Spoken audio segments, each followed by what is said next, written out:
ఇక ఇదే అంశంపై ప్రస్తుతం మనతో స్పందించడానికి సీనియర్ అడ్వకేట్ బీఆర్ఎస్ ప్రధాన కార్యదర్శి సోమ భరత్ గారు ఫోన్ లైన్లో సిద్ధంగా ఉన్నారు. సార్, పార్టీ ఫిరాయింపుపై స్పీకర్కు బీఆర్ఎస్ ఆధారాలన్నీ సమర్పించింది, అయినా క్లీన్ చిట్ ఇవ్వటం ఏంటి స్పీకర్? ఇప్పుడు చాలా విచిత్రమైన విషయం ఏంటంటే వారు జడ్జిమెంట్ ఇవ్వడానికి అర్ధగంట ముందే న్యూస్ ఛానల్స్ లో కొట్టేసినారు, కేసును కొట్టేసినారని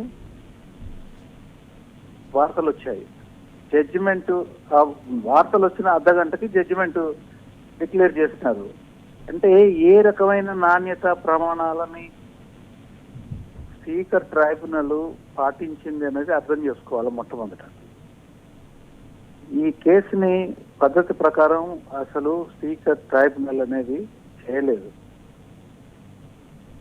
ఆధారాలు లేవు అని చెప్పేదానికన్నా ఈ కేసులో ఇచ్చిన ఆధారాలని అసలు పరిగణలోకే తీసుకోలేదు. ఇచ్చిన ఆధారాల్లో అనేక ఆధారాలు ఇవాళ జనం నవ్వుకునే పరిస్థితి ఉన్నది. వీళ్ళు కాంగ్రెస్ పార్టీలో చేరలేదు, తల యాదయ్య గారు కానివ్వండి, ఇంకొకరు కానివ్వండి, పోచారం శ్రీనివాస్ రెడ్డి గారు కానివ్వండి, ఆధారాలు లేవు.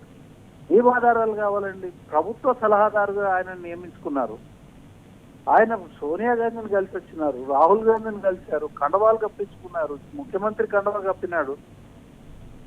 ఆయన స్వయంగా ఆ ఇంటికి పోయిన బీఆర్ఎస్ కార్యకర్తలని మీద కేసులు పెట్టినాడు, దుర్భాషలు. ఇంకా పోచారం శ్రీనివాస్ రెడ్డి గారికి ఇంకేం ఆధారం కావాలండి? అది కాకుండా అనేక మందిని విచారించడం జరిగింది, తర్వాత డాక్యుమెంట్స్ ని ప్రొడ్యూస్ చేయడం జరిగింది, ఫోటోలు చేయడం జరిగింది, వీడియోలు చేయడం జరిగింది. మరి ఇవన్నీ ఆధారాలు కావాలంటే ఏం ఆధారాలు ఉంటాయి? వీటిని పరిగణలోకి తీసుకోలేదు, డెలిబరేట్ గా తీసుకోలేదు. దేనికోసం తీసుకోలేదు, ఎవరి ఒత్తిడితో తీసుకోలేదు, ఇవన్నీ మేము మాట్లాడడం.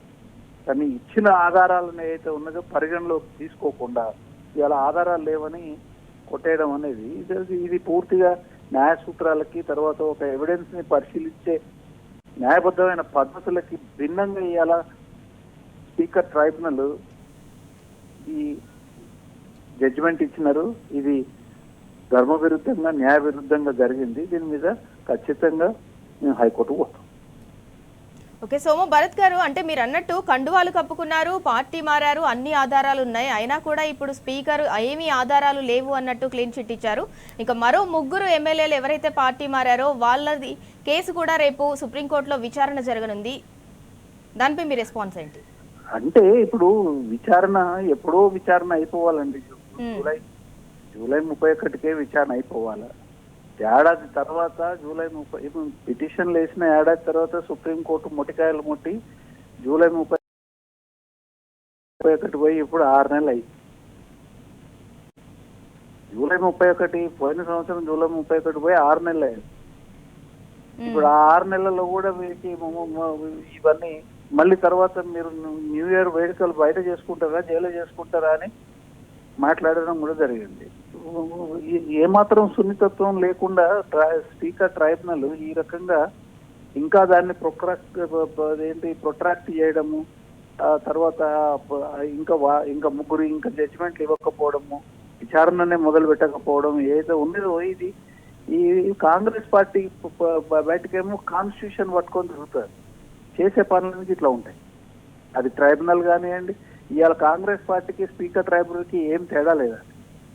పూర్తిగా ఏకపక్షంగా స్పీకర్ ట్రైబ్యునల్ కాంగ్రెస్ నాయకత్వం యొక్క ఇన్ఫ్లుయెన్స్ లోనే పనిచేస్తుంది అనేది మేము స్పష్టంగా అర్థం చేసుకుంటున్నాం. ప్రజలందరూ కూడా అర్థమవుతా ఉన్నాయి. రైట్, థ్యాంక్ యూ సోమ భరత్ గారు.